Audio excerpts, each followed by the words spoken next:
पहले 10 कोटली में peoples party के उम्मीदवार धांधली में मसरूफ हैं। लीगी रहनुमा राना सनाउल्लाह ने बड़ा इल्जाम लगा दिया है। दावा किया कि कोटली में प्रिजाइडिंग ऑफिसर और पटवारी पीपल्स पार्टी के उम्मीदवार चौधरी यासीन के घर में पोलिंग बैग समेत रंगे हाथों पकड़े गए हैं।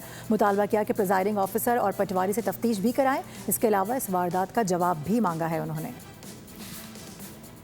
यहाँ पे ये यानी वारदात हुई है, वाकया नहीं इसे कहना चाहिए।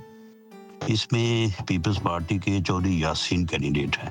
कितनी शर्मनाक और काबिल मजम्मत बात है कि वो अपने एक कार खास सकलैन शाह के घर पे अपना वो जो पटवारी है वहाँ पे इंचार्ज बनाया हुआ है इन्होंने, आज़ाद कश्मीर गवर्नमेंट ने उसकी गाड़ी में 3 प्रिजाइडिंग ऑफिसर भेजे हैं वहाँ पे, और वहाँ पे जो इन्होंने करना था तो वो जो किया है या पकड़े गए हैं।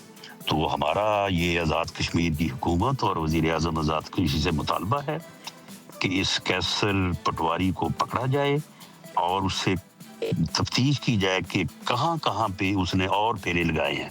इसके बगैर ये इंक्वायरी रिजल्ट जब तक नहीं आएगा उस वक्त तक इस हल्के का रिजल्ट जो है हमें बिल्कुल एक्सेप्टेबल नहीं होगा। सब्सक्राइब करें और बेल दबाएं ताकि कोई खबर रह न जाए।